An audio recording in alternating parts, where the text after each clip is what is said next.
अभी जैसे हमने पीछे एक वो दिया था, क्या नाम लेते हैं, एक पाउडर दिया था, उसका नाम दिया था हमने कब्ज नाश करके। उसका जो कब्ज नाश पाउडर था वो ग्रैनुअल में बनाया जी। उसके अंदर ना एक जड़ी बूटी है, बहुत सारे वैद्य उसका जिक्र करते हैं, बहुत सारे नहीं भी करते, लेकिन खुल के किसी ने आज तक उसका जिक्र नहीं किया, क्योंकि वो कोई नहीं चाहता होता कि मेरे नुस्खे किसी को पता चले। लेकिन मैंने आज तक ना चौरसिया जी अपने अपने नुस्खे जितना मुझे ज्ञान है मैंने बांटा है। कहते हैं बांटने से बढ़ता है, तो बड़ा ही है जी मेरा तो। और वो देखो आप, उसके अंदर ना एक सकरूनिया जड़ी बूटी है।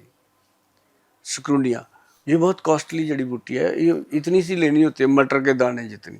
उसका ग्रंथों में जिक्र है, आपको कभी दिखाएंगे, ग्रंथ में लिखा हो उसका नाम, जो बुजुर्गों ने लिखा है।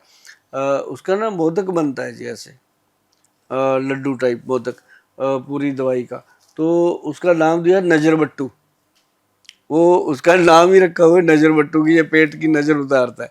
तो उसको ना जी जब देते हैं हम पेशेंट को कि इसमें से ऐसे तोड़ के मटर के दाने जितनी रात को चूस के खा लो, देसी घी में बनता है वो, तो साथ में थोड़ा सा दूध गर्म पी सकते हो, पी लो, नहीं तो ऐसे ही लेके आप सो जाओ। तो कई बार वो रात को भी उठा लेता है, पेट साफ, वन टाइम वो पेट साफ करता है।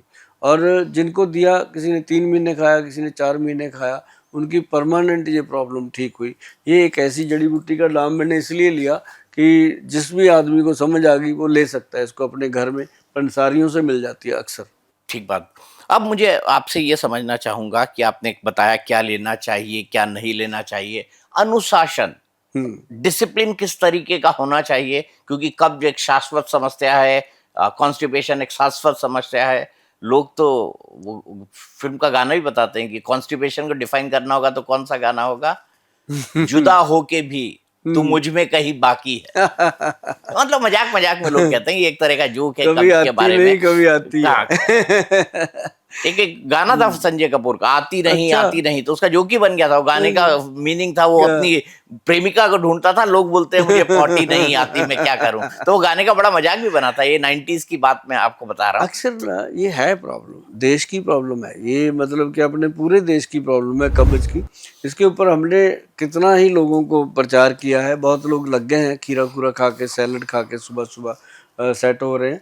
और इसका ना एक डिसिप्लिन की जो बात आपने करी है, इसके अंदर एक योगा का बड़ा योगदान है।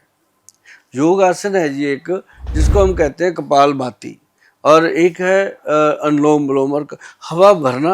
मतलब मैं कहता हूँ लोगों को कि पानी को खाना सीख लो, हवा को पीना सीख लो। और जिसने हवा को पीना सीख लिया, अनुलोम विलोम ये, और एक कपाल भाती। और जो दो चीजें हैं जी, आदमी को ना तो बीपी आएगा कभी हाई, और ना ही कभी कब्ज होने की संभावना होगी। टाइम है नहीं, करते नहीं है। अब हमारे जैसे घर से मैं 5 बजे निकलता हूँ, जिस दिन दिल्ली आना है, तो मैं गाड़ी रोक के करता हूँ साइड पे। तो भाई काम तो करने हैं, जो जीवन को चलाना है, तो हर रोज की आदत है। जैसे दारू पीने वाले को पैग लगाने के बिना नहीं आता चैन, जो एक्सरसाइज करता है, चाहे वो योगा करता है कोई, उसको उसके बिना तोड़ लगती है कि आज मैंने किया नहीं। तो मतलब ये बॉडी है जी, इसको जहाँ लगा लो, जो इसको समझा दो, ये वैसे ही चलती है। इसके अंदर इतना ईगो है कि ये अपनी बात मनवा के ही रहती है। चाहे आदमी को नशे की लत हो, वो करके ही रहेगा, चाहे कहीं से खोद के लेके आए। तो ये है।